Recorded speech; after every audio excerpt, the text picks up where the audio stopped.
So now I'd like to move on to concrete cases of post-disaster management, specifically looking at the relationship between tenure status, which I sort of just ended on, that last section of the lecture on tenure status and creating this idea of secure enough tenure status, and the ways in which tenure status are important for reconstruction. When I started off today, I mentioned that I really got an appreciation for this when I was trying to resettle families after the 2004 Indian Ocean tsunami. And it was not at all on my radar that the extent to which families would have access to compensation after a disaster was directly tied to what their tenure status was before the disaster. That was a part of thinking and programming that was completely off my radar until I was in a situation where I was trying to help families and I was unable to help families because of what their pre-tenure status was. So if you look at the slide of the urban tenure continuum, that helps us to think about the complexity of doing post-disaster reconstruction efforts. Looking at that continuum from the pavement dweller to the freehold title holder and everything in between, those are different relationships that people have to housing and property. And in many of the places where we find that we might work and have to do post-disaster reconstruction, government policies will be pinned to people's pre-disaster tenure status. So to pick up on that and go back to the issue brief, my co-authors and I try to address that in box number 2. Right? This urban continuum can be rather overwhelming because there are so many places that you could fit, and depending as you go up that continuum, where you were very secure. And if your ability to recover and restore your livelihood is based on your tenure status, it's important that we provide opportunities for people to be able to show or document or otherwise prove what their tenure status was before a disaster in order to create that feeling of being secure enough. So if you go back and look at the issue brief, you'll see that we've got 5 sort of broad categories of where people might fit on this continuum and activities that you could do or fund that would help to sketch out what this secure enough is. Looking at the bottom of that graph, you'll see that these are people, most of those people fall into these very insecure forms of tenure. As you've learned over the course of this course, security of tenure is the exception and not the norm. So quite often you will have many people who were living in illegal settlements or squatting on privately or publicly owned land. They did not have secure tenure before a disaster struck. What do we do to help those people restore their lives and livelihoods and recover their homes and assets in the post-disaster period, right? In that relief, recovery, reconstruction periods of post-disaster management. Part of that is to think more largely and broadly about documentation that we could use to help people demonstrate their tenure status. Again, drawing on that issue brief that you read for today, you'll see in box 3 all the different kinds of information that could be used in service of helping people delineate or show their tenure status before a disaster. For example, payment of electricity bills, informal maps that have been done during these community enumeration exercises. When we do community enumeration exercises and involve local people, and many of us would know this from our work around the world, ideas about ownership differ from place to place. So what one person thinks in one country about what makes them secure might be very different in another country in another context. Part of what thinking about doing post-disaster management is in terms of land tenure is opening up our minds to all of these different possibilities so we create avenues so people can recover their lives and livelihoods. So I would say go back and look at box 2 and box 3 in the issue brief because they will show you ways in which you can do demonstrable actions, right?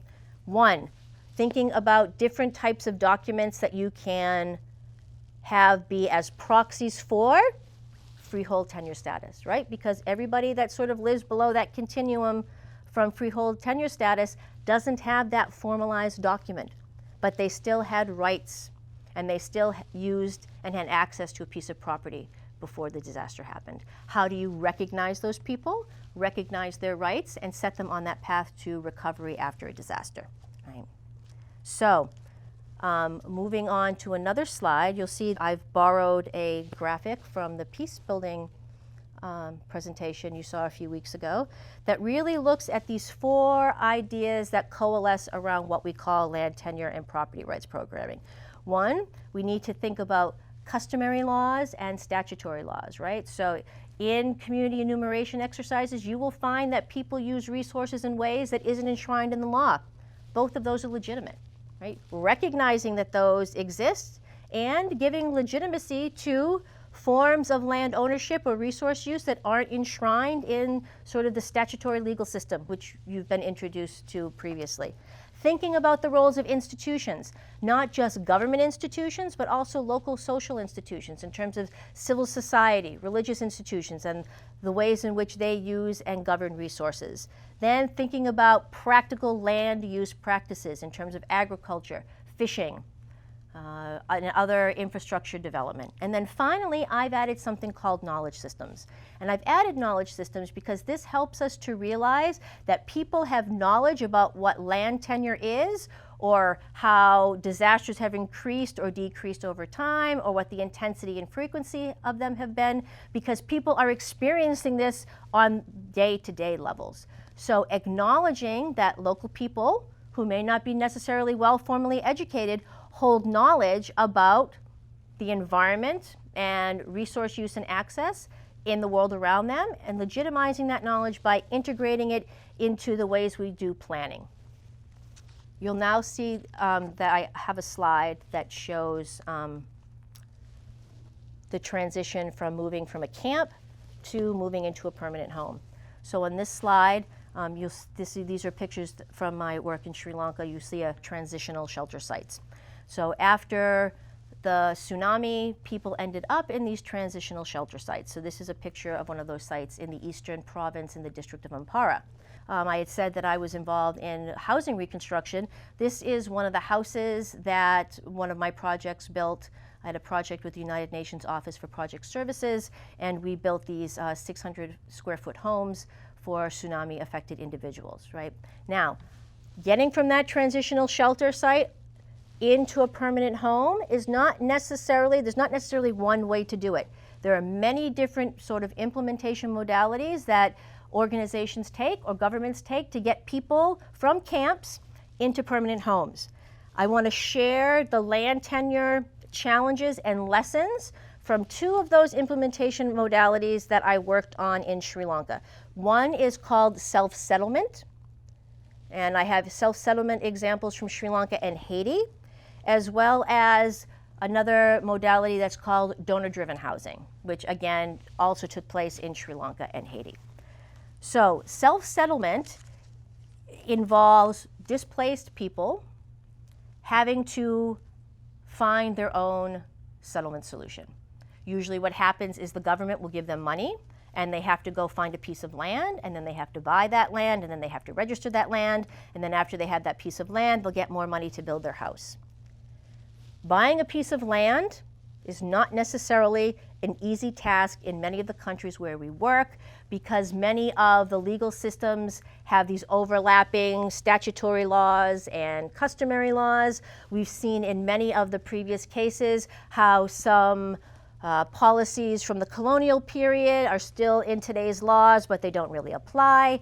The other thing that we have to think about, which is relevant both in Sri Lanka and Haiti, and also now in post-disaster Philippines after Haiyan, is who are the people who are most affected, right? The self-settlement scheme in Sri Lanka focused on the urban poor who were squatting near the beach in Colombo. When we look at Haiti, again, we had people who were amongst the urban poor. These constituency groups did not have a whole lot of fluency in land law and in buying land. The problem with the self-settlement implementation modality is that people couldn't do it because they didn't understand how the process worked. The Haiti Property Law Working Group had an excellent solution to that. So I want to focus on how they solved that problem. Much like in Sri Lanka, in Haiti, people didn't understand how to navigate these complex legal systems. So what organizations in Haiti did is they formed a property law working group where lawyers and civil society members sat down together, reviewed all the laws and policies, figured out which ones actually applied, and then came up with a really simple, straightforward manual that gave guidance to people in how to navigate the process. So what do I mean by that? I mean how to find a piece of land. And once you find a piece of land, how to write that bill of sale. Then after you've written that bill of sale, you have to have a survey. Well, a lot of people don't know what a survey is, right? So what is a survey? Who is a surveyor? How do you find one? Then after that, you have to have your survey notarized. After your survey is notarized, you have to register it. And then once you register it, you have to pay taxes on it. For people who don't have experience with these large processes, it's really, really hard. So to give you an example, at the beginning of 2008, 3 years after the tsunami happened in Sri Lanka, there were still 1,323 families living in those transitional shelter sites in Colombo. Part of the research that I was hired to do was to find out why are people still in transitional shelter sites. And my team and I found that one of the reasons was families couldn't figure out how to do this process, how to find the land and then get all their ducks in the row or have all of this paperwork processed properly and in the right order so they could register land. You know, from my perspective, if we had had these manuals of the Haiti Property Working Group in Sri Lanka, we would have been much better off. Right? So one of the things to think about in this case is where does land tenure fit? How do the institutions line up?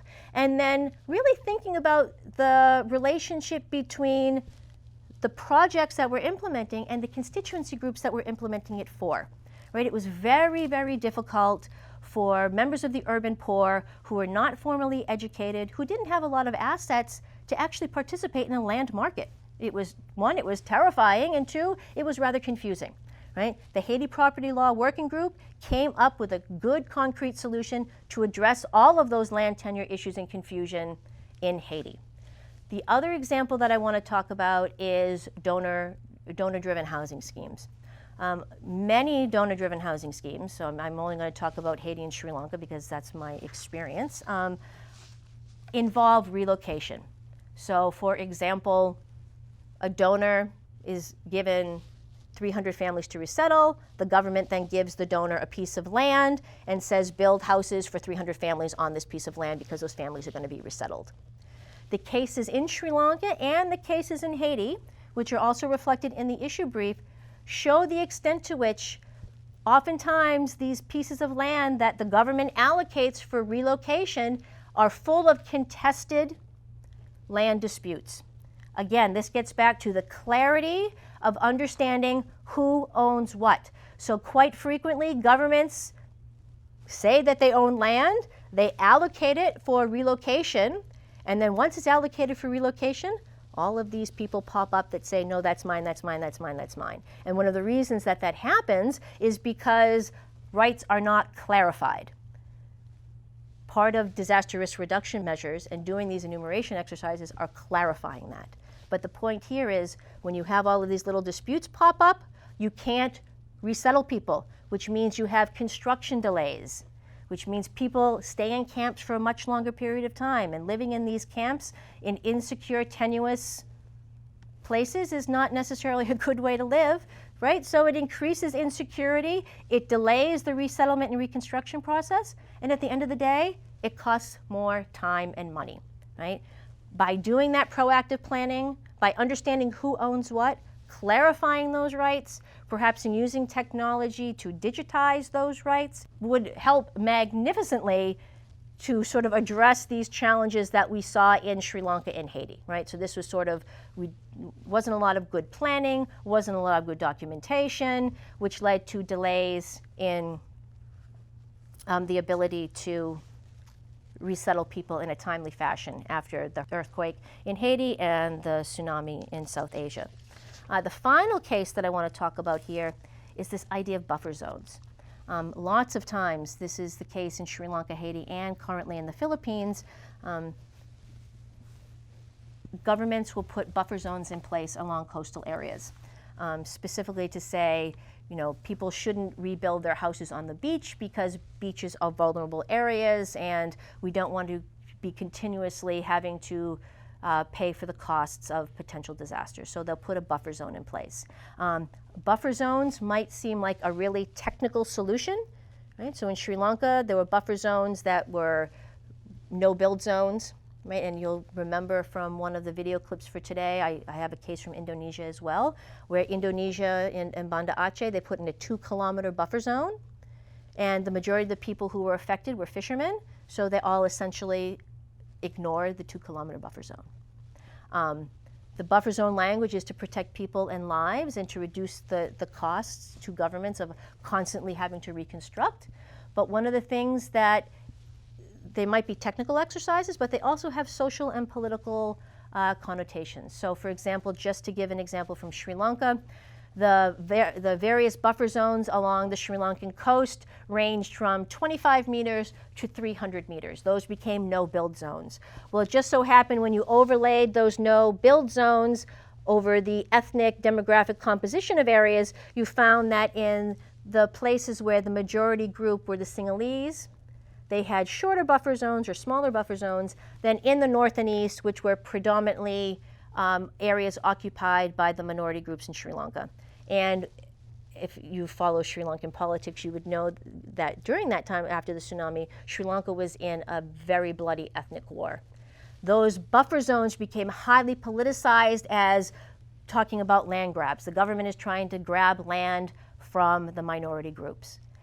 If they didn't become politicized ethnically, they became politicized for speculative capitalism, right? People in power are creating these buffer zones so that they can put in big coastal beach resorts, right? So why buffer zones are technical, they also have social and political implications. One of the lessons that has been learned from both Sri Lanka and the Philippines is the ways in which these buffer zones, because they are politicized, they change over time. So right now we have a case in the Philippines where buffer zones, the lengths and the distances keep changing, the nomenclature around the buffer zone keeps changing, and all that does is delay the reconstruction and the resettlement effort. So if you are going to advocate for buffer zones, or you find yourself in a situation working with buffer zones, please recognize that these are just not technical policy prescriptions, they also have social and political implications, and obviously can lead to land disputes. Right, so some of these, in the 3 examples that I just gave, we can see how land disputes and conflict comes out of lack of clarity and confusion following a disaster vis-a-vis land tenure issues, right? So we have issues where in coastal beach areas, boundaries are washed away. Buffer zones are examples of rezoning. So rezoning land might sound technical, also has social and political implications that would affect your programming. Again, we often find that in post-disaster situations, there's a lot of chaos and confusion thereafter, and often large, powerful businesses or vested interests try to come in and take advantage of that confusion and grab land. So there's been examples of this happening with mall development in urban areas or with hotel and tourism in coastal areas.